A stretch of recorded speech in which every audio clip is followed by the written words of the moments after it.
Channel میں خوش آمدید۔ امید ہے آپ سب لوگ خیریت کے ساتھ ہوں گے۔ آج ہم لوگ بات کریں گے عمیر احمد کے ناول لا حاصل کے بارے میں۔ عمیر احمد کسی تعارف کی محتاج نہیں ہیں، وہ ایک بہت ہی شاندار رائٹر ہیں، اور آج تک انہوں نے جتنے ناولز لکھے ہیں، ان کے جتنے بھی ٹی وی شوز ہیں، ان سے ہمیشہ کچھ نہ کچھ سیکھنے کو ہی ملا ہے۔ لیکن آگے بڑھنے سے پہلے اگر آپ نے ہمارے چینل کو ابھی تک سبسکرائب نہیں کیا تو اب سبسکرائب کر لیں اور بیل بٹن کو لازمی پریس کریں تاکہ آپ کو ہماری آنے والی ہر ویڈیو مل سکے۔ شکریہ۔ عمیر احمد کے تمام ناول کلاسیکل ہوتے ہیں، وہ آپ کو ان مسائل پر سوچنے پر مجبور کرتے ہیں جس کے بارے میں آپ نے پہلے کبھی سوچا بھی نہیں ہوتا، اور آپ کی سوچ اور زندگی کا تجزیہ کرنے کا انداز بدل دیتا ہے۔ یہی حال اس ناول کا ہے۔ لا حاصل کی اصل کہانی خدیجہ نور کے بارے میں ہے۔ مجھے پرسنلی ان کا روحانی سفر بہت پسند آیا، اور ان سے میں نے سیکھا کہ انسان کو ہمیشہ اللہ کا شکر ادا کرتے رہنا چاہیے، اور ہمیں چھوٹی چھوٹی باتوں پہ شکوہ نہیں کرنا چاہیے۔ ہمیشہ ہر بات پہ کچھ لوگ ہوتے ہیں جو ہر بات پہ اللہ تعالیٰ سے شکوہ کرتے ہیں، اس چیز کو ایوائڈ کرنا چاہیے، اور امید کبھی بھی نہیں چھوڑنی چاہیے۔ کئی دفعہ ہم جلد بازی کرتے ہیں اگر ہمیں کوئی چیز نہیں ملتا، لیکن وہ اگر ہمیں نہیں ملتی تو شاید وہ ہمارے حق میں بہتر نہیں ہوتی، اور ہمارے لیے اللہ تعالیٰ بہتر جانتا ہے کہ ہمارے لیے کیا چیز بہتر ہے، اس لیے وہ ہمیں عطا کی جاتی ہے۔ اس ناول کا اگر ہم بہت ہی مختصر لفظوں میں خلاصہ کریں تو عمیر احمد کے اپنے الفاظ میں ہے کہ وہ اس سے بہتر نہیں لکھ سکتی تھی۔ لا حاصل ان افراد کی ایک شاندار کہانی ہے جنہوں نے زندگی میں مختلف آزمائشوں کا سامنا کیا، جو خواہشات، عقیدے، غرور اور تعصب کے زیر اثر اپنی زندگی اپنے خیالات کے مطابق گزارتے ہیں۔ یہ کسی کے چھٹکارے اور کسی کے پچھتاوے کی کہانی ہے۔ یہ اپنے آپ کو گندگی، برائی سے نکالنے اور پھر خود اصلاحی اور سچائی کے راستے پہ چلنے کی کہانی ہے۔ یہ ایک ایسی کہانی ہے جو بتاتی ہے کہ جب کسی کو اللہ تعالیٰ کے فضل سے روشنی ملتی ہے تو اس کے بعد کوئی اور چیز اہمیت نہیں رکھتی۔ لا حاصل جو ہے وہ اس کا جو مین کریکٹر ہے خدیجہ نور، وہ کردار ایمان، صبر اور قربانی کا مظہر ہے۔ وہ ایک برٹش لڑکی ہوتی ہے جس کے پاکستانی باپ نے اس کی ماں کو دھوکہ دیا ہوتا ہے، جس کی وجہ سے اس کی اپنی جو لائف ہوتی ہے وہ تباہ ہو چکی ہوتی ہے، وہ برائی کے راستے پہ چل رہی ہوتی ہے۔ اس کی ملاقات ایک پاکستانی لڑکے مظہر کے ساتھ ہوتی ہے جو بظاہر تو ایک عملی مسلمان ہوتا ہے اور خود کو اسلام کا نگران سمجھتا ہے۔ اس کے علاوہ مریم ایک اور مرکزی کردار جو اپنی خواہشات کی غلام ہے، جو اپنی خواہش کے لیے کسی بھی حد تک جا سکتی ہے۔ یہ ایک عورت کی کہانی ہے، اس کی روحانی تبدیلی، اس کا درد، اس کی جدوجہد، اس کی خوشیاں اور مسکراہٹیں، لیکن سب سے زیادہ اس کی زندگی میں حائل رکاوٹیں جو ایسے انسانوں نے پیدا کی ہیں جو سزا دینے کے شوقین ہیں اور کبھی معاف کرنے کے لیے تیار نہیں ہوتے۔ ہم انسانوں میں بہت سی برائیاں ہیں، لیکن ہم میں ہماری سب سے بڑی برائی جو ہے وہ برتری کا کمپلیکس ہے۔ اگر ہمارے پاس دوسروں سے تھوڑا سا بہتر علم ہوتا ہے یا پراپرٹی ہوتی ہے تو ہم برتری کے الزام میں مبتلا ہو جاتے ہیں۔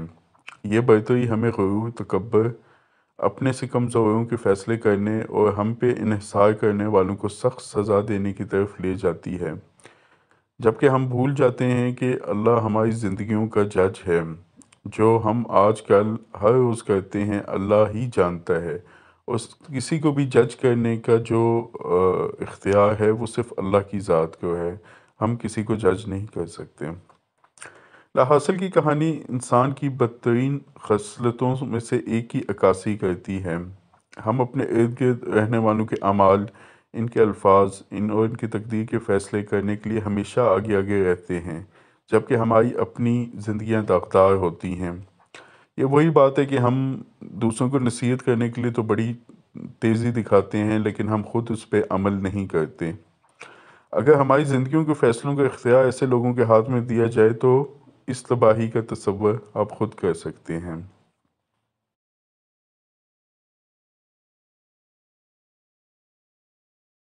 لا حاصل کا جو پیش لفظ ہے اس میں عمیر احمد کہتی ہیں کہ لا حاصل کے بارے میں مجھے مزید کچھ نہیں کہنا، مجھے جو کہنا تھا میں نے کہانی میں کہہ دیا۔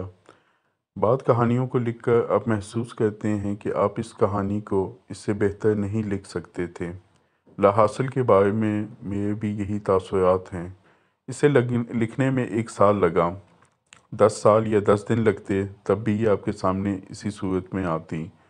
اعزاز کی بات میرے لیے صرف یہ ہے کہ اسے میں نے نجمہ سلطان محمود کے نام کیا ہے۔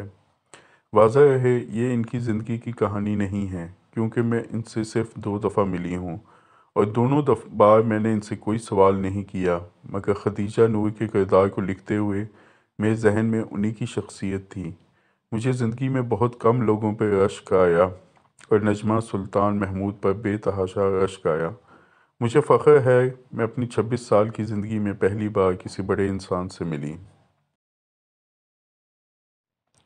لا حاصل اوورآل ایک بہت ہی شاندار ناول ہے، اس کی ہر لائن بہت ہی عمدہ ہے، لیکن یہ اقتباس مجھے بہت زیادہ پسند ہے جب زلید مریم کو جا کے پرپوز کرتا ہے اور اسے کہتا ہے مریم مجھے آپ سے محبت ہے، میں نہیں جانتا کیوں، مگر میں پچھلے 2 ماہ سے آپ کو اپنے ذہن سے نہیں نکال پا رہا ہوں، اور پچھلے پورا ہفتہ میرے لیے بہت تکلیف دہ رہا ہے، میں راتوں کو ٹھیک سے سو بھی نہیں پاتا۔ مریم اس سے زیادہ تکلیف دہ چیز کوئی اور نہیں ہوتی کہ جس سے آپ محبت کرتے ہوں وہ آپ کو ناپسند کرتا ہو، آپ کو دیکھتا تک نہ ہو۔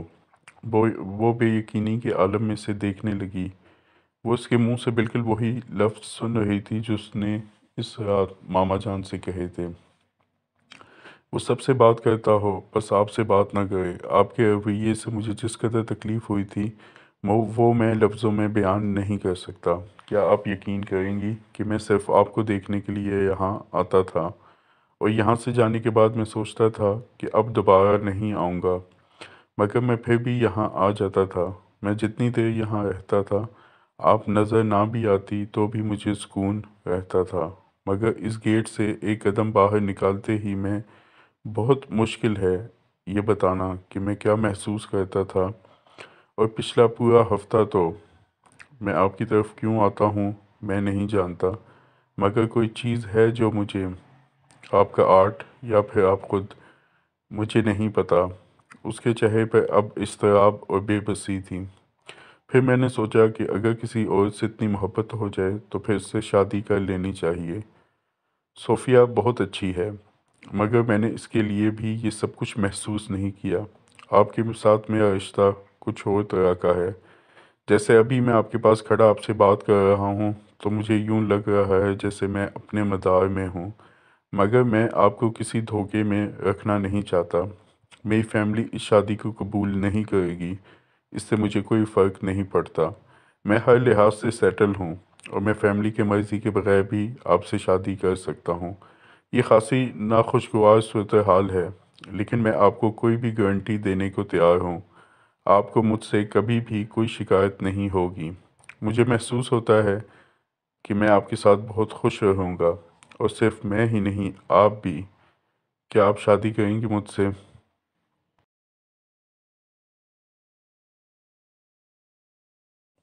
لا حاصل کا ایک اور بہت ہی بہترین اقتباس ہے، ایک سین ہے، مطلب اسپیشلی ان لوگوں کے لیے ہے جو اپنے ماں باپ کی مرضی کے خلاف کسی سے شادی کرنا چاہتے ہیں۔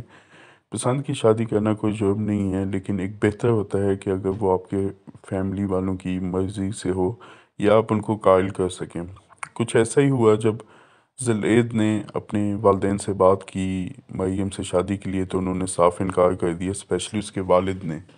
تو ادھر ماما جان نے بھی کہہ دیا صاف کہ جب تک زلید کے گھر والے راضی نہیں ہوں گے تو وہ مریم کی شادی اس سے نہیں کر سکتی۔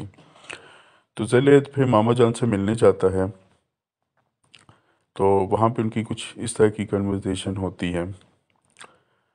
زلید آپ نے مریم کو پرپوز کیا ہے؟ ماما جان نے سے چائے کی پیالی تھماتے ہوئے پوچھا۔ وہ مریم کے کہنے پہ ان سے ملنے آیا تھا۔ جی۔ آپ کے گھر والوں کو اس بارے میں پتہ ہے؟ ہاں وہ جانتے ہیں۔ تو کیا یہ بہتر نہیں تھا کہ آپ کے پرپوز کرنے کے بعد آپ کے گھر والے اس سلسلے میں یہاں بات کرنے آتے؟ انہوں نے بہت نرم لہجے میں اس سے کہا۔ وہ سر جھکائے خاموش بیٹھا رہا۔ مریم نے آپ کو بتایا ہوگا میرے گھر والے رضامند نہیں ہیں۔ کچھ دیر بعد اس نے سر اٹھا کے بڑی صاف گوئی سے کہا، تو پھر کیا یہ مناسب نہیں ہے کہ آپ مریم سے شادی کی خواہش نہ کریں؟ وہ ان کے چہرے کو دیکھتے ہوئے کچھ سوچنے لگا۔ ماما جان، اگر میں مریم سے شادی نہیں کر سکا تو پھر میں کبھی کسی اور سے شادی نہیں کر پاؤں گا۔ کیا آپ نے یہ بات اپنے گھر والوں سے کہی؟ ان کا لہجہ ابھی بھی اسی طرح پرسکون تھا۔ ہاں، میں ان سے بہت کچھ کہہ چکا ہوں، مگر میں انہیں اپنی بات سمجھا نہیں سکا۔ آپ کو ایک بار پھر کوشش کرنی چاہیے۔ ماما جان، میں انہیں قائل نہیں کر سکتا، یہ میں اچھی طرح جانتا ہوں۔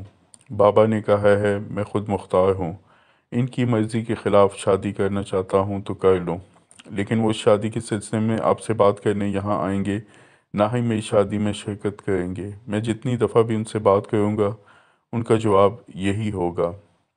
انہیں کس چیز پر اعتراض ہے؟ ماما جان نے پوچھا۔ زلیخا کہہ نہیں سکا انہیں آپ پر اعتراض ہے۔ وہ ماما جان کو تکلیف پہنچانا نہیں چاہتا تھا۔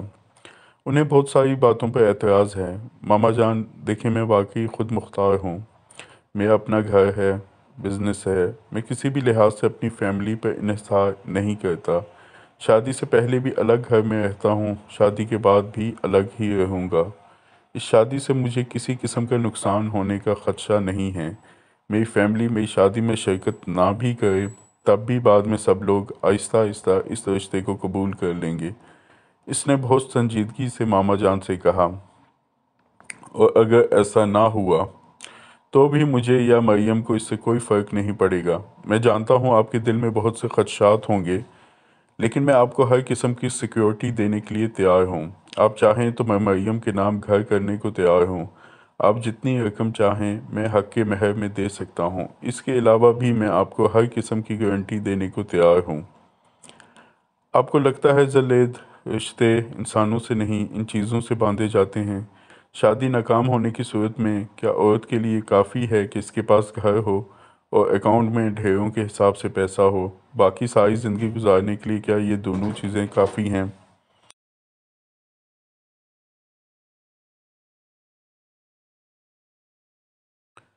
آپ کو لگتا ہے زلیخا، رشتے انسانوں سے نہیں ان چیزوں سے باندھے جاتے ہیں؟ شادی ناکام ہونے کی صورت میں کیا عورت کے لیے یہ کافی ہے کہ اس کے پاس گھر ہو اور اکاؤنٹ میں ڈھیروں کے حساب سے پیسہ ہو؟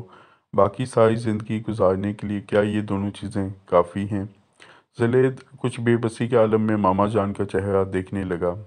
ان کے چہرے پر بے پناہ سنجیدگی تھی۔ میں نے یہ نہیں کہا ماما جان، ابھی میں تو صرف سیکیورٹی کی بات کر رہا ہوں۔ مریم کو اس معاشرے میں رہنا ہے، میں آپ کے خاندان کی رضامندی کے بغیر اس کی شادی آپ سے نہیں کر سکتی۔ ماما جان نے قطعی لہجے میں کہا۔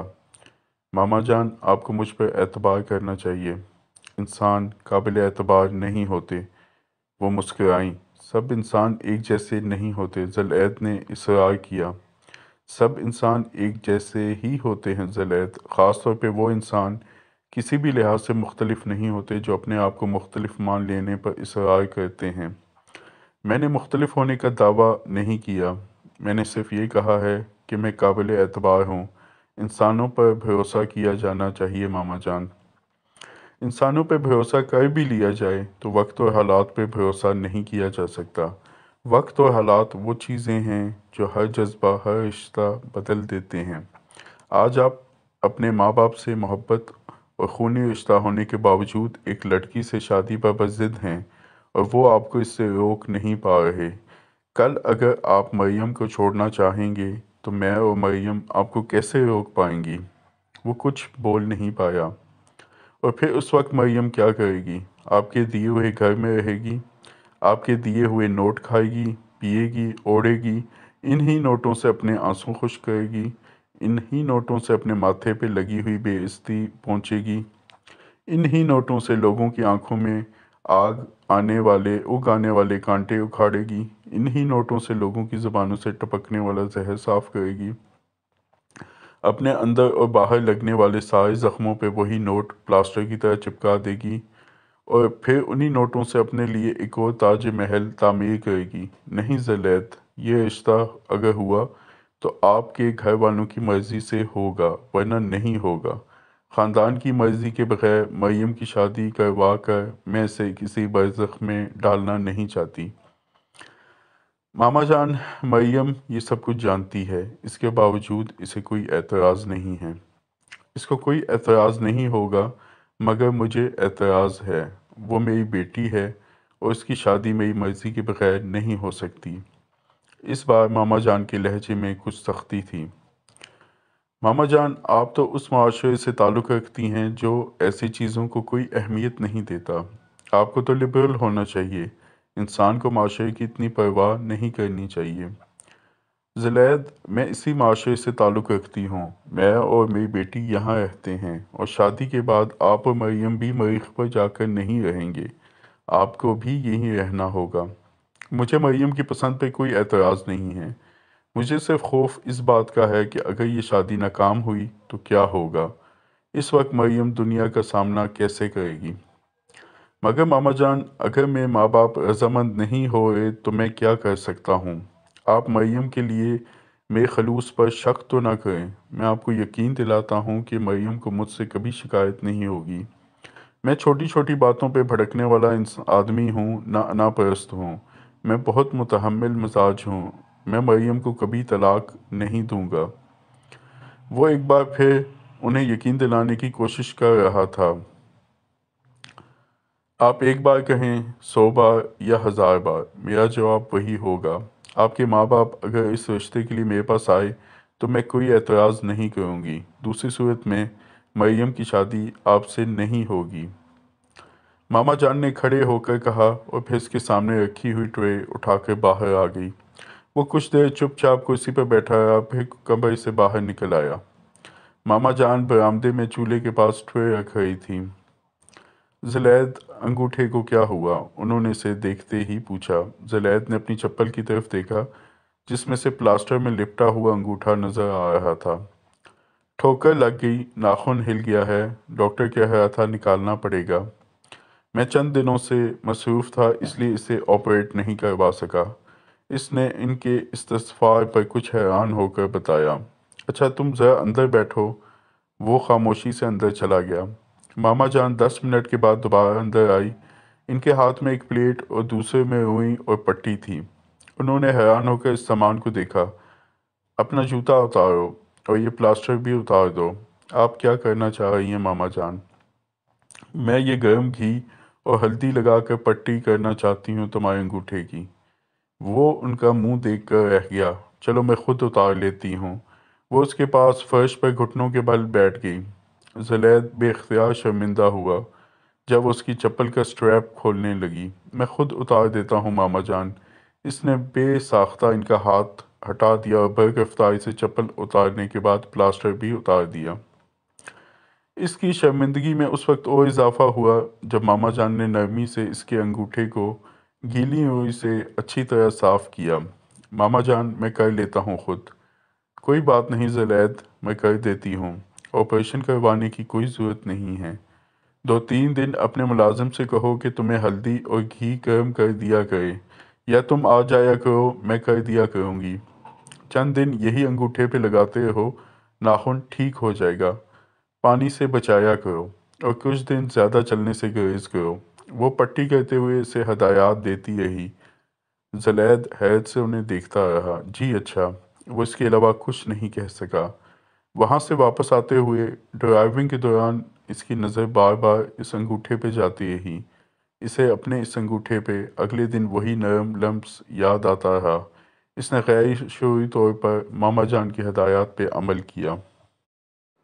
تو دوستو، یہ تھا لا حاصل ناول کے بارے میں۔ اگر تو آپ نے یہ ناول ابھی تک نہیں پڑھا تو پہلی فرصت میں سے پڑھ لیں، یہ بہت ہی عمدہ ناول ہے۔ اور اگر آپ نے اسے پڑھ لی ہے تو ہمارے ساتھ اس کی اپنی پسندیدہ لائنز کو لازمی شیئر کریں، یا آپ کو اس ناول کے بارے میں کیا اچھا لگا ہے ضرور بتائیں۔ اور اس کے علاوہ بھی اگر جو آپ کی فیورٹ ناولز ہیں ان کے بارے میں ہمیں بتائیں۔ اگر آپ کو ویڈیو پسند آئی ہو تو کائنڈلی سے لائک اور شیئر لازمی کریں، اور ملتے ہیں آپ سے انشاءاللہ تعالیٰ نیکسٹ ویڈیو میں۔ تب تک کے لیے اللہ تعالیٰ آپ کا حافظ ہو۔